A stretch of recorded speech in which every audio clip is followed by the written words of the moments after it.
پوری دنیا جانتی ہے کہ اگر سر کو بچانا ہو تو سر کو اٹھا کے چلنا پڑتا ہے۔ فرض کریں کہ اگر میں اسرائیل کے ساتھ بھی نہیں ہوں اور فلسطین کے ساتھ بھی نہیں ہوں۔ یہ تو ایسی قوم تھی کہ گھوڑا آگے بڑھانے کے اوپر جنگیں کیا کرتے تھے، پانی آگے پینے اور پلانے کے اوپر جھگڑا کیا کرتے تھے۔ اللہ کو پامردی مومن پہ بھروسہ، ابلیس کو یورپ کی مشینوں کا سہارا۔ اللہ سبحانہ و تعالیٰ نے دکھا دیا کہ اللہ اگر بدر میں فرشتے بھیج سکتے ہیں، غزہ میں فرشتے کیوں نہیں بھیج سکتے؟ لیکن ایمان والوں کی علامت یہ ہے کہ وہ اللہ پہ توکل کرتے ہیں۔ عبد الوارث بھائی، آپ جہاد کا نام تو نہ لیں۔ ادھر ہمارے بچے مر رہے تھے، شہید ہو رہے تھے، اور ہم لاہور میں فنکشن منا رہے تھے۔ لاہور لاہور ہے، ریاست ناراض ہوتی ہے ہو جائے، سیاست ناراض ہوتی ہے ہو جائے، لیکن میں اللہ اور اس کے رسول صلی اللہ علیہ وسلم کا پیغام لوگوں تک پہنچاتا رہوں گا۔ This is my responsibility۔ اگر اللہ سبحانہ و تعالیٰ اسرائیل کو فی الفور تباہ و برباد کرے گا تو اس سے پہلے ہمیں تباہ و برباد کرے گا، کیونکہ ہم نے تو اس کے ساتھ عہد و پیمان باندھ رکھا ہے۔ ہر طرح کی تعریف اللہ سبحانہ و تعالیٰ کے لیے ہے جو رب ہے تمام جہانوں کا، اور جس کے اختیار میں ہم سب کی جان ہے، اور بالآخر ہم سب کو اسی کی طرف لوٹ کر جانا ہے۔ کروڑوں درود و سلام نبی کریم صلی اللہ علیہ وسلم کی ذات اقدس پر، کہ جنہوں نے بھٹکی ہوئی انسانیت کو ایک ایسا صراط مستقیم عطا کیا کہ جس پر چلنے کا انعام اللہ کے یہاں وسیع جنتیں ہیں۔ پوری دنیا جانتی ہے کہ اگر سر کو بچانا ہو تو سر کو اٹھا کے چلنا پڑتا ہے، لیکن اللہ کے یہاں معیار یہ ہے کہ سر کو بچانا ہو تو سر جھکا کے چلنا پڑتا ہے۔ اگر اللہ سبحانہ و تعالیٰ کے ہاں مال بڑھانا ہو تو مال کو لٹانا پڑتا ہے۔ اگر اللہ سبحانہ و تعالیٰ کے حضور عزت مقام و مرتبہ پانا ہو تو سجدے میں سر کو جھکانا پڑتا ہے۔ اگر انسان اپنی ابدی فلاح چاہتا ہے، حیات جاودہ چاہتا ہے، ہمیشہ کی زندگی چاہتا ہے، تو اللہ کی راہ میں گردن کو کٹانا پڑتا ہے۔ پتہ چلتا ہے یہاں سارے معاملات ہی الٹے ہیں۔ مال کو بڑھانا ہے تو مال لٹانا پڑے گا، حیات جاودہ چاہیے تو جان کو اللہ کی راہ میں لگانا کھپانا پڑے گا، گردن کو کٹانا پڑے گا۔ عزت مقام و مرتبہ، بلندیاں، رفعت اللہ کے حضور چاہتے ہو تو اس کے در پہ سر جھکانا پڑے گا۔ پتہ چلا کہ یہ اللہ کے معیارات کچھ مختلف ہیں۔ طالوت اور جالوت کا واقعہ آپ نے سورہ بقرہ میں آتا ہے، وہ پڑھا ہوگا، اور اس میں اللہ سبحانہ و تعالیٰ نے اپنے ایسے بندوں کے اوپر کہ جو تعداد میں بالکل قلیل تھے، اور کیا ہوا؟ انہوں نے اللہ سبحانہ و تعالیٰ کی حمد و ثنا، ایمان کی لذت، ایمان کی حرارت اور اللہ کی مدد اور نصرت کے پیش نظر فرمایا کہ کم من فئات قلیلہ، کہ کئی بار ایسا ہوا ہے کہ اللہ سبحانہ و تعالیٰ کے ایسے بندے جو تعداد میں کم من فئات قلیلہ غلبت فئاتا کثیرتا باذن اللہ، تعداد میں کم تھے لیکن اللہ نے ان کو اکثریت کے اوپر غلبہ عطا فرمایا۔ پتہ چلا کہ اللہ کے یہاں معیار تعداد، قوت، طاقت نہیں، بلکہ اللہ کے یہاں معیار توکل ہے، ایمان ہے۔ اللہ سبحانہ و تعالیٰ کے اوپر اعتماد اور یقین ہے کہ اللہ سبحانہ و تعالیٰ کسی کو ذلیل و رسوا نہیں ہونے دیں گے، چاہے کہ وہ تعداد اور طاقت اور قوت میں کم ہی کیوں نہ ہو۔ ہم جب دیکھتے ہیں کہ رسول اللہ صلی اللہ علیہ وسلم کا جب غزوہ بدر ہوا، اور وہ پہلا غزوہ تھا، 18 رمضان کو جو معرض وجود میں آیا، تو کیا ہوا تھا؟ کفار کا ایک شخص تھا، عمر بن حسومی غالباً، اور وہ نہ چاہتے ہوئے بھی مسلمانوں کے ہاتھوں سے قتل ہو گیا۔ اچھا، جب وہ قتل ہوتا ہے تو تمام مشرکین مکہ بکھر جاتے ہیں، بالکل ایسے ہی کہ جیسے ورلڈ ٹریڈ سینٹر کا ایک سانحہ ہوا اور پوری دنیا کے مشرکین جو ہے وہ بکھر گئے، کہ اب تو بعد میں پتہ چلا کہ وہ تو ایک خود ساختہ واقعہ تھا۔ ایسے ہی کہ جیسے ان کو پتہ چلا کہ عراق کے اندر غیر قانونی اور کچھ یعنی ایسے ویپن جو ممنوع اسلحہ ہے اس کو بنایا جا رہا ہے، پوری دنیا کے مشرکین نے مل کے ان کے اوپر حملہ کر دیا، اور ایک عرصے کے بعد ٹونی بلیئر کہتا ہے کہ وہ وی آر ویری سوری، وہ ہم سے غلطی ہو گئی تھی۔ اسی طرح کہ جس طرح افغانستان کے اوپر دہشت گردوں کا بہانہ بنا کے، تو بالکل یہ ان کی خصلت میں ہے۔ عمر بن حزومی جو مشرک تھا، ان کا آپس میں جڑپ ہوئی اور جڑپ کے دوران وہ قتل ہو گیا، مسلمانوں نے دو ان کے مشرکوں کو غلام بنا لیا۔ رسول اللہ صلی اللہ علیہ وسلم نے اس واقعے کو پسند نہیں کیا کہ بھی ہمارے بندوں سے قتل ہو گیا، لیکن انہوں نے کہا کہ بھی اب تو ہم مسلمانوں سے بدلہ لے کے رہیں گے، اور اس کی پاداش میں انہوں نے تیاریاں کی۔ رسول اللہ صلی اللہ علیہ وسلم کو جب اس بات کا اندازہ ہوا کہ مشرکین جو ہیں یہ مسلمانوں کے اوپر حملہ کرنے کے لیے تیاریاں کر رہے ہیں، تو رسول اللہ صلی اللہ علیہ وسلم نے اپنے صحابہ سے مشورہ کیا، تم جانتے ہو کہ مشرکین تم سے بدلہ لینے کے لیے تمہارے اوپر چڑھائی کرنے کے لیے تیار ہیں، حتیٰ کہ ایک بندے کا مسئلہ کوئی نہیں تھا۔ یہ تو ایسی قوم تھی کہ گھوڑا آگے بڑھانے کے اوپر جنگیں کیا کرتے تھے، پانی آگے پینے اور پلانے کے اوپر جھگڑا کیا کرتے تھے۔ یہ تو ایسی قوم تھی کہ ایک باغ سے چڑیا جب اڑتی تھی دوسرے باغ میں بیٹھتی تھی تو کہتے تھے کہ تیرے باغ کی چڑیا میرے باغ میں کیوں آ کر بیٹھی ہے، اور نسل در نسل جنگیں چلا کرتی تھی، لیکن ان کو بہانا چاہیے تھا۔ دنیا کو ہے پھر مارکائے روح و بدن پیش، تہذیب نے پھر اپنے درندوں کو ابارا، اللہ کو پامردی مومن پہ بھروسہ، ابلیس کو یورپ کی مشینوں کا سہارا۔ اللہ بھی دیکھنا چاہتے تھے کہ میرے جو قلیل بندے ہیں جن کے اندر ایمان ہے، جنہوں نے اس بات کا دعویٰ کیا کہ اشہد ان لا الہ الا اللہ واشہد ان محمد رسول اللہ، جو کہتے ہیں کہ ہم اللہ پہ توکل کرتے ہیں، اللہ پہ یقین کرتے ہیں، ذرا اللہ آزمانا چاہتے تھے۔ اور مشرکین نے جب چڑھائی کا فیصلہ کیا، رسول اللہ صلی اللہ علیہ وسلم نے سعد رضی اللہ تعالیٰ عنہ کی طرف اشارہ، مجلس میں بیٹھے تو سعد نے کہا کہ اللہ کے رسول صلی اللہ علیہ وسلم، اللہ کی قسم آپ کا اشارہ ابرو ہوگا، اپنی جانوں کو سمندر میں ڈال دیں گے۔ فرمانے لگے کہ رسول اللہ صلی اللہ علیہ وسلم، ہمیں آپ موسیٰ علیہ السلام کی قوم کے اوپر قیاس نہ کیجیے گا۔ فرمایا کہ آپ کا ایک اشارہ ابرو ہوگا، ہم اپنی جانیں تک قربان کر دیں گے۔ نہ ان کے پاس اسلحہ ہے، نہ لڑنے کے لیے تلواریں ہیں، نہ پہننے کے لیے زرہ ہے، نہ بھگانے کے لیے گھوڑے ہیں، نہ سفر کے لیے اونٹ ہیں، کیا تیار ہے؟ کہا کہ اللہ کے رسول وی آر ریڈی، آپ ہمیں ہر وقت تیار پائیں گے، آپ کے آگے لڑیں گے، پیچھے لڑیں گے، دائیں لڑیں گے، بائیں لڑیں گے، اللہ کے رسول آپ کے اوپر اپنی جانیں نشاور کر دیں گے۔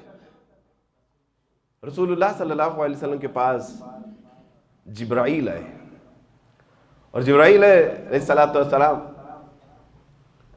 پوچھا کہ رسول اللہ صلی اللہ علیہ وسلم، آپ جس جنگ کی تیاری کر رہے ہیں، اس جنگ میں جن لوگوں نے شرکت کرنی ہے آپ نے ان کو کیسا پایا؟ رسول اللہ صلی اللہ علیہ وسلم نے فرمایا کہ دنیا کی سب سے بہترین مخلوق ہے جو اس غزوہ بدر میں حصہ لینے کے لیے جا رہی ہے، اس زمین پہ بسنے والے سب سے بہترین انسان، اس زمین پہ دلیروں میں سے دلیر، اس زمین کے شیروں میں سے شیر وہ ہیں جو میرے ساتھ غزوہ بدر میں شریک ہونے جا رہے ہیں۔ تو جبرائیل نے خوشخبری سنائی، فرمایا کہ رسول اللہ صلی اللہ علیہ وسلم آپ کو پھر خوشخبری ہو، اللہ نے بھی جو بدر میں آپ کی نصرت کے لیے فرشتوں کا انتخاب کیا ہے، فرشتوں میں سب سے بہترین فرشتے ہیں وہ۔ یہ کب ہوتا ہے؟ اللہ سبحانہ و تعالیٰ نے ایمان والوں کی سورہ مومن میں 10 نشانیاں تو بتا دیں، آگے پیچھے اور بھی بڑی نشانیاں ہیں کہ وہ نمازوں کی پابندی کرتے ہیں، وہ نمازوں میں خشیت اللہ کو اختیار کرتے ہیں، وہ اپنی شرمگاہوں کی حفاظت کرتے ہیں، اللہ کی راہ میں خرچ کرتے ہیں، اللہ کی راہ میں وہ اپنا جان مال صرف کر دیتے ہیں، اللہ پہ توکل کرتے ہیں، وہ لغویات سے بچتے ہیں، وہ فضول اور بالکل لاعیانی کاموں سے اجتناب کرتے ہیں۔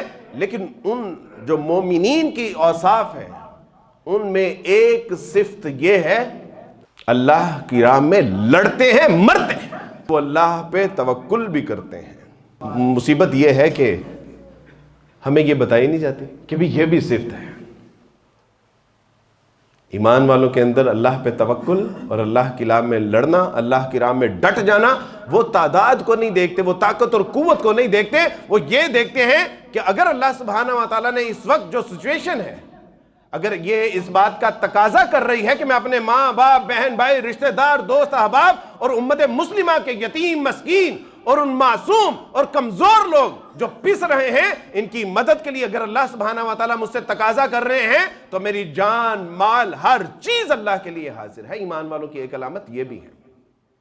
آلسو اللہ سبحانہ و تعالیٰ سے زندہ قرآن ما لکم لا تقاتلون فی سبیل اللہ. وہ تمہیں کیا ہو گیا ہے کہ اللہ کی راہ میں جب معصوم پکارتے ہیں، جب کمزور تمہیں پکارتے ہیں، جب وہ تمہارے آگے جو ہے وہ گریہ زاری کرتے ہیں اور ظلم و ستم کا شکار ہیں، تو تمہیں کیا ہو گیا ہے کہ تم ان کی مدد کے لیے کیوں نہیں نکلتے اللہ کی راہ میں؟ یہ ایمان والوں کی ایک نشانی ہے. خیر، رسول اللہ صلی اللہ علیہ وسلم کو جب بتایا گیا کہ آپ کی مدد اور نصرت کے لیے اللہ نے فرشتے بھی پھر وہ منتخب کیے ہیں کہ جو اللہ کے فرشتوں کی جماعت کے سب سے بہترین فرشتے ہیں، تو رسول اللہ صلی اللہ علیہ وسلم نے ذرا انکوائری کے لیے بھیجا کہ دیکھ کے تو آؤ کہ کتنے لوگ ہیں، کیا معاملات. تو دیکھنے والے نے بتایا کہ رسول اللہ صلی اللہ علیہ وسلم روزانہ 11 اونٹ ذبح کیے جاتے ہیں، اور 11 اونٹ ذبح کرنے سے تخمینہ لگایا گیا کہ ان کے یہاں 900 سے لے کے 1000 تک لوگ ہوں گے. ایگزیکٹلی تعداد ان کی 950 تھی اور صحابہ کرام کی 313 تعداد تھی. ادھر 313 ہیں اور ادھر 950. صحابہ کرام رضوان اللہ اجمعین کے پاس اونٹ چند ایک، اور مشرکین مکہ کے پاس 700-800 اونٹ، 700 گھوڑے. ادھر صحابہ کرام کے پاس 7 گھوڑے، ادھر 8-9 تلواریں اور ادھر 900 تلواریں.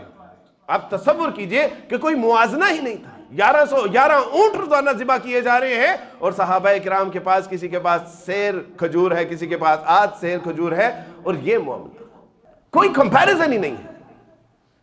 اور پھر ہوا کیا کہ اللہ سبحانہ و تعالیٰ نے ایسی فتح نصیب عطا فرمائی کہ پورے عرب میں مسلمانوں کا ایک رعب اور دبدبہ جم گیا. میرے دوستو بھائیو بزرگوں، یہ واقعہ بیان کرنے کا مقصد یہ تھا کہ انہی صحابہ کرام رضوان اللہ اجمعین اور رسول اللہ صلی اللہ علیہ وسلم کا غزوہ بدر، آج اگر کسی نے اس کی یاد تازہ کی ہے تو وہ حماس ہے. وہ ہمارے بھائی جو مجاہدین اللہ کی راہ میں لڑ رہے ہیں، وہ جو فلسطین مظلوم غریب مسکین بے بس اور بے کس بچوں کی، عورتوں کی اور بوڑھوں کی مدد کر رہے ہیں، آج انہوں نے ان کی یاد تازہ کر دی اور بتا دیا کہ آج کے دور میں اگر تم ایمان والوں کو دیکھنا چاہتے ہو تو حماس والوں کو دیکھ لو، حزب اللہ والوں کو دیکھ لو، کہ جو اللہ کی راہ میں لڑ رہے ہیں، مر رہے ہیں، اور بغیر کسی ساز و سامان کے بالکل قلیل تعداد. ایک طرف دنیا کا وہ بدماش ہے کہ جو پوری دنیا میں اپنا اسلحہ بیچ رہا ہے، اور اسلحہ بیچ کے وہ کہتا ہے کہ اس اسلحے کو ہم نے ٹیسٹ کیا ہوا ہے. کہاں پہ؟ فلسطین کے غریب مسکین بے بس اور بے کس لوگوں کے اوپر. اور اللہ سبحانہ و تعالیٰ نے فرما دکھا دیا کہ کم من فئات قلیلہ، کہ اللہ سبحانہ و تعالیٰ قلیل لوگوں کو غلبت فئات کثیرۃ باذن اللہ، اور اللہ کے حکم سے بڑی تعداد کے اوپر غالب آ جاتے ہیں. تمہارے ٹینکوں کو جو ہے وہ تہس نہس کر دیتے ہیں، تمہارے آئرن ڈروم کی دھجیاں بکھیر کے رکھ دیتے ہیں، اور پوری دنیا میں جو وہ ایک بدماش تھا اس کی ناک اللہ نے خاک آلود کر کے دکھا دی کہ اللہ کے چند ایک بندوں کے آگے تمہاری حیثیت کیڑے مکوڑوں کی سے زیادہ نہیں ہے. دوسرا اللہ سبحانہ و تعالیٰ نے یہ دکھا دیا کہ مجھے ان 57 ممالک کی ضرورت نہیں ہے، ان کے حکمرانوں کی ضرورت نہیں ہے، ان کی آرمی کی ضرورت نہیں ہے، ان کے اسلحوں کی ضرورت نہیں ہے. اگر اللہ سبحانہ و تعالیٰ اسلام کو، مسلمانوں کو، ایمان والوں کو جب عزت دینے کا فیصلہ کرتا ہے تو پھر وہ چند لوگ، وہ جو فئات قلیلہ ہیں، اللہ سبحانہ و تعالیٰ ان کے ذریعے بھی اللہ غلبہ عطا فرما دیں گے. اور دکھا دیا اللہ سبحانہ و تعالیٰ. اسرائیلی فوجیوں کا ایک ٹویٹ تھی کہ we was not fighting with the humans، ہم بھائی انسانوں سے نہیں لڑ رہے تھے، we was fighting with the ghost. اللہ سبحانہ و تعالیٰ نے دکھا دیا کہ اللہ اگر بدر میں فرشتے بھیج سکتے ہیں تو اللہ سبحانہ و تعالی غزہ میں فرشتے کیوں نہیں بھیجتے؟ اقبال کہتے ہیں کہ فضائے بدر پیدا کر فرشتے تیری نصرت کو اتر سکتے ہیں گردوں سے قطار اندر قطار اب بھی۔ وہی اللہ ہے کہ جو محمد صلی اللہ علیہ وسلم کا الہ ہے، وہی اللہ ہے کہ جو صحابہ کرام رضوان اللہ اجمعین کا الہ ہے، وہی اللہ ہے کہ جو 313 کا الہ تھا، وہی اللہ آج بھی ہے کہ جس نے کھجور کی چھالوں سے مشرکین مکہ کہ جن کے پاس 900 سے زائد زریں تھیں، 700 سے زائد اونٹ تھے، 900 سے زائد گھوڑے تھے، اللہ سبحانہ و تعالیٰ اگر ان کے اوپر 313 کھجور کی چھال سے فتح عطا فرما سکتے ہیں تو آج بھی تو ایمان والوں کا اللہ وہی ہے۔ تو اللہ سبحانہ و تعالیٰ نے یاد تازہ کر دی اور بتا دیا کہ دیکھو آج بھی ہو جو براہیم کا ایمان پیدا، آگ کر سکتی ہے انداز گلستان پیدا۔ ضرورت اس بات کی ہے کہ آج ہم کہتے تو ہیں کہ ہم بھی ایمان والے ہیں، کہ یہ بدو لوگ کہتے ہیں آج ہم بھی اس ماڈرنائزیشن کے دور میں بدو ہیں، کہ جن کو پتہ نہیں ہے کہ ایمان اور اسلام میں تمیز کیا ہے۔ اللہ سبحانہ و تعالیٰ سے زندہ قرآن کہ یہ کہتے ہیں کہ ہم ایمان لے کے آئے، کن لم تؤمنوا آمنا، ہاں یہ کہو کہ ہم اسلام لے کے آئے ہیں۔ کیوں؟ ہاں اسلام کے لیے ذرا تقاضا کم ہے۔ اسلام کا تقاضا یہ ہے کہ اقرار باللسان و تصدیق بالقلب، زبان سے اس کا اقرار کرنا اور دل سے اس کی تصدیق کرنا۔ ہاں ہم اس بات کے حامل تو ہیں کہ اشہد ان لا الہ الا اللہ و اشہد ان محمد رسول اللہ صلی اللہ علیہ وسلم، there is no God but Allah سبحانہ و تعالی، محمد صلی اللہ علیہ وسلم is the last and final messenger of God۔ ہاں یہ تو کہہ سکتے ہیں، لیکن ایمان اللہ سبحانہ و تعالیٰ سے زندہ قرآن، ایمان تو ابھی تمہارے دلوں میں پیدا ہی نہیں ہوا۔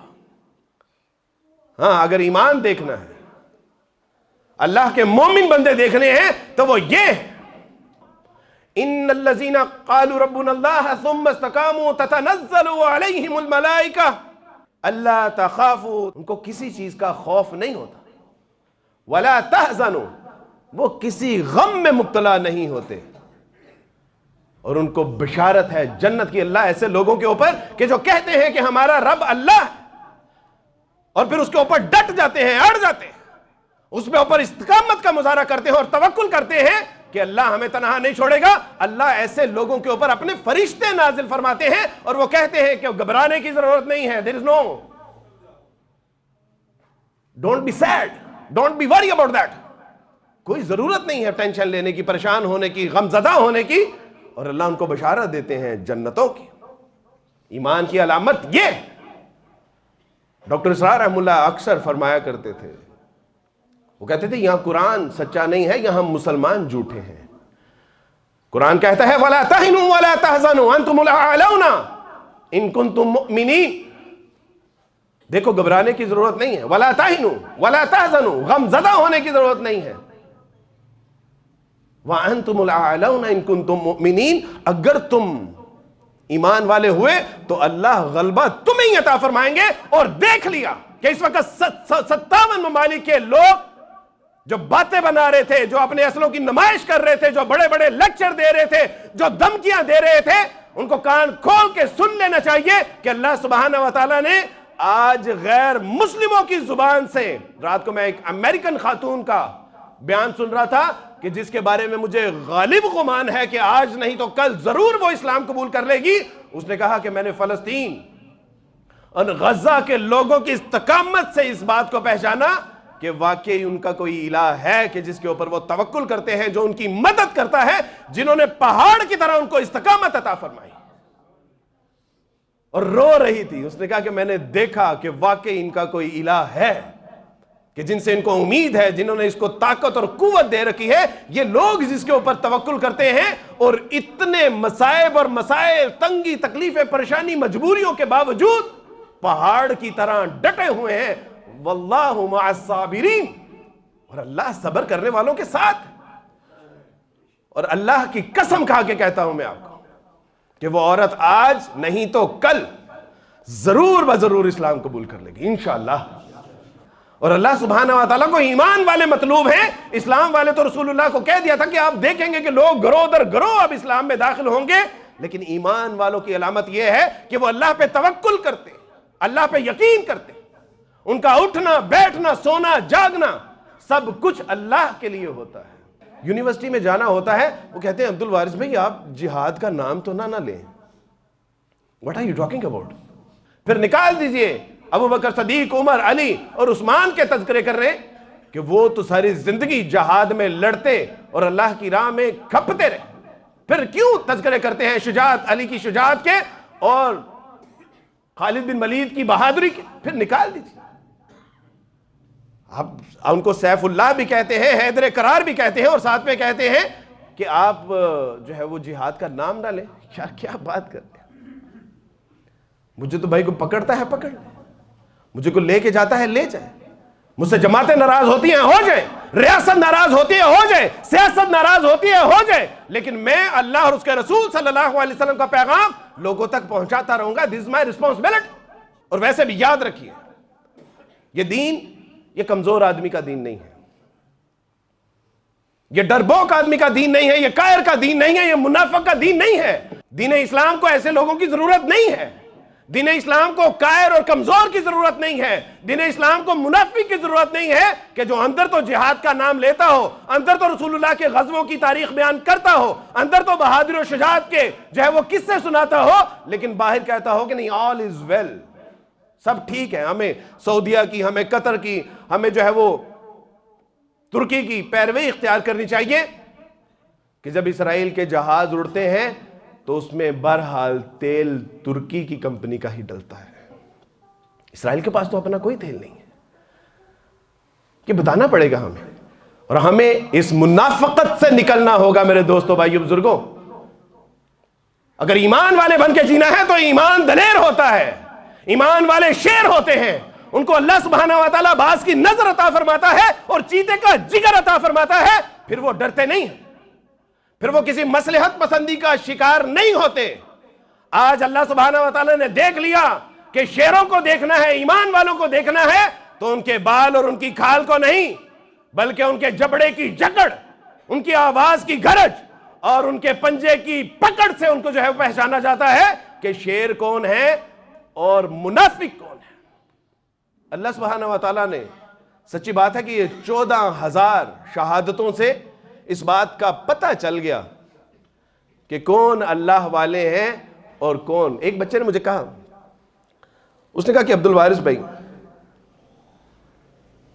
فرض کریں کہ اگر میں اسرائیل کے ساتھ بھی نہیں ہوں اور فلسطین کے ساتھ بھی نہیں ہوں، تو میں نے ان سے کہا کہ بیٹا تیسرا تو دنیا میں کوئی گروہ ایگزسٹ ہی نہیں کرتا۔ How you can say you are not with the Israel and not with the Palestine؟ اور بیٹا تیسرا کوئی گروہ ایگزسٹ ہی نہیں کرتا۔ اللہ کے یہاں صرف 2 ہی گروہ ہیں، حزب اللہ اور حزب الشیطان۔